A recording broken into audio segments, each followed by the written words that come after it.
मुख्य लाभों में संशोधन के संबंध में आप स्वीकार करेंगे और सराहना करेंगे कि हम सभी वेतन संशोधन, समान 30% पारिवारिक पेंशन और 14% एनपीएस के तत्काल निपटान के लिए संघर्ष कर रहे हैं। कर्मचारियों की उभरती जरूरतों के मद्देनज़र हम मौजूदा योजना के तहत कुछ विशेषाधिकारों, सुविधाओं और लाभों को बनाए रखने और बढ़ाने के लिए आपके दयालु विचार चाहते हैं, जैसा कि नीचे उल्लिखित है। 1. परिवार की परिभाषा का विस्तार। परिवार की परिभाषा का विस्तार किया जाएगा ताकि वर्तमान में पात्र सदस्यों के अलावा बेरोजगार बच्चों, विशेष जरूरतों वाले बच्चों और आश्रित माता-पिता और ससुराल वालों को शामिल किया जा सके। माता-पिता और ससुराल वालों के लिए निर्भरता मानदंड को 25,000 रुपये की मासिक आय सीमा में संशोधित किया जाएगा। 2. व्यक्तिगत दुर्घटना कवर। व्यक्तिगत दुर्घटना कवर को प्रत्येक वर्ष 1 अप्रैल को अधिकारी को जिस स्केल में रखा जाता है, उसके अगले स्तर पर मासिक मूल वेतन के 60 गुना तक बढ़ाया जाएगा। 3. छुट्टी यात्रा सब्सिडी एलटीएस। 3.1 दुर्गम क्षेत्रों में हवाई यात्रा। उत्तर पूर्वी क्षेत्र, अंडमान और निकोबार द्वीप समूह, लक्षद्वीप, जम्मू और कश्मीर, लद्दाख, हिमाचल प्रदेश, उत्तराखंड और इसी तरह के स्थानों जैसे दुर्गम क्षेत्रों में हवाई यात्रा की सुविधा सभी के लिए नियमित किराए के अलावा मुख्य भूमि पर प्रतिपूर्ति की जाएगी। 3.2 यात्रा भत्ते। ए. सभी अधिकारी कर्मचारी सालाना प्रथम श्रेणी एस बड़ी ई द्वारा 5,000 किलोमीटर की यात्रा करने के हकदार होंगे। हवाई यात्रा और किसी अन्य मोड, जिसमें किसी करीबी रिश्तेदार की कार भी शामिल है, की अनुमति दी जाएगी, जो कि हकदार राशि के अधीन होगी। बोर्डिंग और लॉजिंग खर्च भी हकदार वर्ग के अनुसार प्रतिपूर्ति की जाएगी। स्थानीय दर्शनीय स्थलों की यात्रा के लिए टैक्सी किराया या हवाई ट्रेन किराए के अलावा एकमुश्त राशि प्रदान की जाएगी। बी. 12 वर्ष से कम उम्र के बच्चों और वरिष्ठ नागरिकों के लिए ट्रेन किराए की पूरी राशि प्रतिपूर्ति की जाएगी, भले ही वे अन्य यात्रा मोड का विकल्प चुनें। प्रतिपूर्ति वास्तविक किराए पर आधारित होगी, भले ही रियायतों का लाभ न उठाया गया हो। ग. शताब्दी, राजधानी, दुरंतो, वंदे भारत और इसी तरह की अन्य ट्रेनों में प्रीमियम किराए के अलावा पात्रता राशि से अधिक की प्रतिपूर्ति की जाएगी। घ. लंबी दूरी की यात्रा करने के इच्छुक अधिकारियों कर्मचारियों को ऐसा करने की अनुमति दी जाएगी, जिसमें प्रतिपूर्ति की सीमा पात्र श्रेणी के किराए तक सीमित होगी। छोटी ई. भारत सरकार के नियमों के अनुसार अधिकारी की सेवा के दौरान 3 बार तक एलटीएस के तहत विदेश यात्रा पर विचार किया जाएगा। च. यदि कोई अधिकारी वैध कारणों से वर्ष के दौरान एलटीएस का लाभ उठाने में असमर्थ है, तो कर देयता के बिना विशेष अनुरोध पर नकद भुगतान का विकल्प उपलब्ध होगा। 6. नियमित एलटीएस सुविधा के अलावा प्रथम एस बड़ी ई द्वारा 2 साल के ब्लॉक में एक बार गृह नगर एलटीएस की अनुमति दी जाएगी। नोट: यदि कोई अधिकारी अपनी पात्रता से कम श्रेणी में यात्रा करता है, तो वास्तविक यात्रा व्यय की प्रतिपूर्ति पात्र श्रेणी और दूरी तक की जाएगी। 4. आधिकारिक दौरे के लिए यात्रा भत्ता। सभी अधिकारी आधिकारिक दौरे के दौरान वास्तविक हवाई यात्रा किराए के लिए पात्र होंगे। 4.1 ठहराव भत्ता। स्थानांतरित अधिकारियों सहित दौरे पर जाने वाले अधिकारियों के लिए ठहराव भत्ता उपभोक्ता मूल्य सूचकांक सीपीआई वृद्धि के अनुपात में सालाना संशोधित किया जाएगा। 4.2 होटल शुल्क। होटल शुल्क प्रचलित बाजार दरों के अनुरूप संशोधित किए जाएंगे। 4.3 आकस्मिक व्यय। अधिकारियों को मेट्रो शहरों में एक दिन के ठहराव भत्ते के बराबर आकस्मिक व्यय मिलेगा। 5. स्थानांतरण लाभ। स्थानांतरण पर एक अधिकारी को विस्थापन के कारण आने वाली कठिनाइयों के लिए मुआवजा दिया जाएगा और सभी परिलब्धियों की रक्षा की जाएगी। 5.1 स्थानांतरण अनुदान। सभी प्रकार के स्थानांतरणों के लिए एक अधिकारी को 2 महीने मूल वेतन के बराबर स्थानांतरण अनुदान का भुगतान किया जाएगा। 5.2 पैकिंग और परिवहन शुल्क। एक स्थान से दूसरे स्थान पर स्थानांतरित अधिकारियों के लिए पैकिंग और परिवहन शुल्क की प्रतिपूर्ति वास्तविक आधार पर की जाएगी।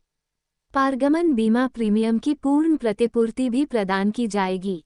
5.3 सेवानिवृत्ति के बाद स्थानांतरण। सेवानिवृत्ति के बाद एक अधिकारी को वास्तविक आधार पर पैकिंग और परिवहन शुल्क की प्रतिपूर्ति की जाएगी, जिसमें उनके परिवार को किसी चुने हुए स्थान पर स्थानांतरित करने की लागत भी शामिल है। 6. अवकाश सुविधाएं। 2000 की योजना में प्रदान की गई छुट्टी की सुविधाओं को निम्नलिखित संशोधनों के साथ बहाल किया जाएगा। 6.1 अर्जित अवकाश ईएल के संचय की अनुमति 300 दिनों तक होगी। न्यूनतम छुट्टी की अवधि घटाकर 3 दिन कर दी जाएगी। प्रभारी कार्यालय द्वारा अल्पावधि ईएल अनुमोदन की संख्या प्रति वर्ष 5 गुना तक बढ़ाई जाएगी। अधिकारियों को अधिकतम संचित सीमा तक एक ही बार में ईएल का लाभ उठाने की अनुमति दी जाएगी। 6.2 नकदीकरण छोड़ें।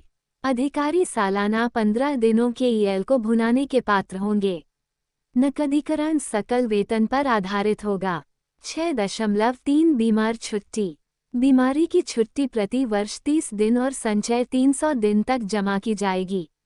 5 दिनों से कम समय तक चलने वाली बीमारी के लिए मेडिकल प्रमाण पत्र की आवश्यकता नहीं होगी। 6.4 अतिरिक्त अवकाश प्रकार। विश्राम अवकाश। अधिकारी पूर्ण सेवा लाभ के साथ शिक्षा के लिए 2 साल तक के विश्राम अवकाश के हकदार होंगे।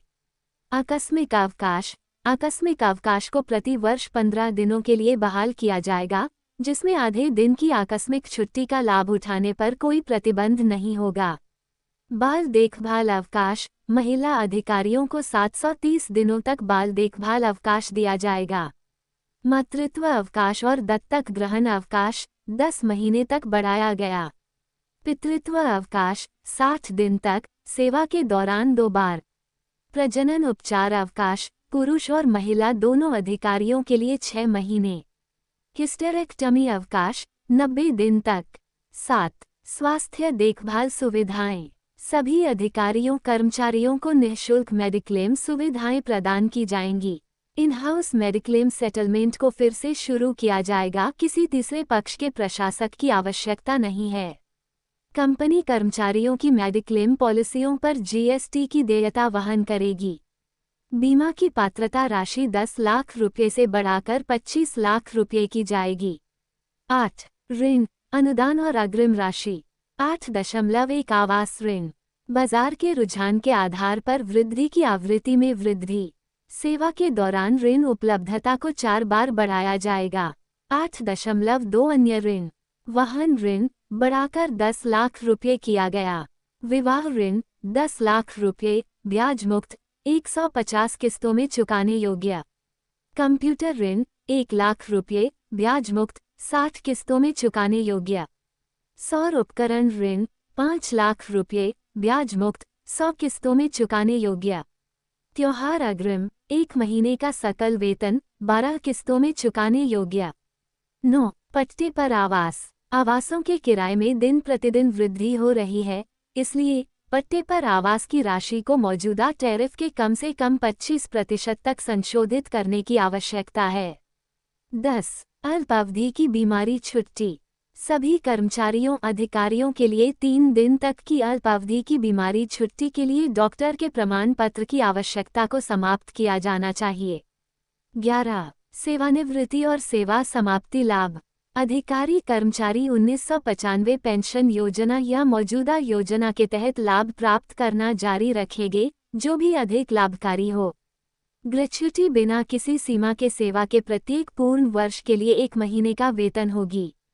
सेवानिवृत्ति पर सकल वेतन के 300 दिनों तक की छुट्टी नकदीकरण। पेंशन गणना को अंतिम आहरित मूल वेतन के 2/3 सूत्र के साथ संशोधित किया जाएगा। पेंशन में हर 5 साल में आयु के आधार पर वृद्धि होती है। 12. सेवानिवृत्त लोगों के लिए कल्याणकारी उपाय। सेवानिवृत्त लोगों की मेडिक्लेम पॉलिसी के लिए प्रीमियम का भुगतान कंपनी करेगी। सेवानिवृत्त लोगों और उनके जीवनसाथी के लिए बीमा राशि के 2% तक सामान्य चिकित्सा जांच। सेवानिवृत्त अधिकारियों को 4 वर्षों में 2 बार अवकाश यात्रा रियायतें प्रदान की जाएंगी। 13. ट्रेड यूनियन अवकाश। ट्रेड यूनियन नेता कर्मचारियों और अधिकारियों की आवाज़ और प्रतिनिधि के रूप में कार्य करते हैं, जो कार्यबल और प्रबंधन के बीच की खाई को पाटते हैं।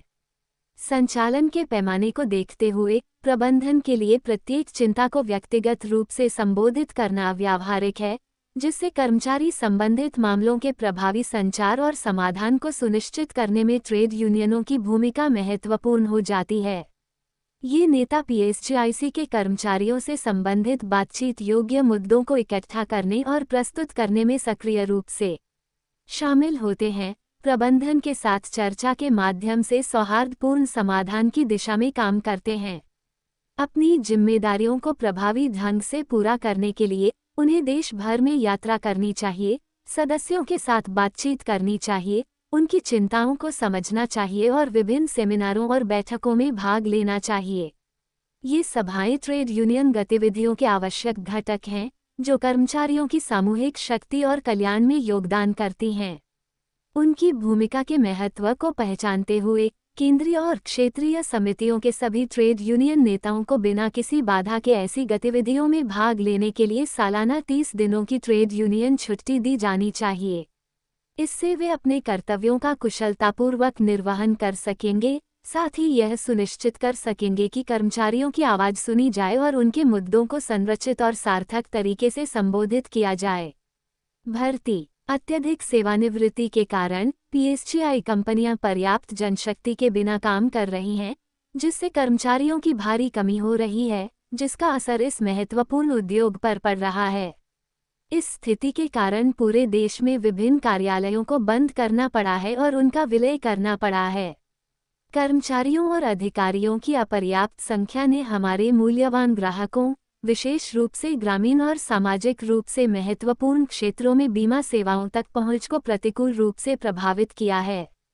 यद्यपि पीएसजीआईसी अपर्याप्त जनशक्ति के बावजूद अच्छा प्रदर्शन कर रहे हैं, लेकिन बिना उचित भर्ती के साल दर साल कर्मचारियों की घटती संख्या ने परिचालन संबंधी कठिनाइयों को जन्म दिया है। इसलिए हम पीएसजीआईसी में क्लास 2 सहित सभी संवर्गों में तत्काल और पर्याप्त भर्ती का आग्रह करते हैं। हमें विश्वास है कि अधिकारियों के कल्याण और भलाई को ध्यान में रखते हुए उपरोक्त प्रस्तावों पर उचित विचार किया जाएगा।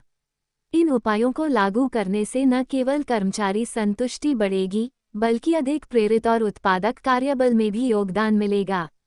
हम इस संबंध में सकारात्मक प्रतिक्रिया और शीघ्र समाधान की आशा करते हैं। उपरोक्त मुद्दों पर हमारी नियमित चर्चाओं के अलावा हम कर्मचारियों, अधिकारियों, पेंशनभोगियों और उद्योग के सर्वोत्तम हित में हमारे मांगपत्र के निपटारे की पुरजोर मांग करते हैं। हम इस संबंध में आपकी त्वरित कार्रवाई की आशा करते हैं। त्रिलोक सिंह और दर्शन कुमार वाधवा, महासचिव एवं महासचिव जीआईआई ने हमारे संवाददाता अगर आपको हमारी वीडियो पसंद आई तो हमारे चैनल को लाइक, कमेंट और सब्सक्राइब करना ना भूलें। Thank you.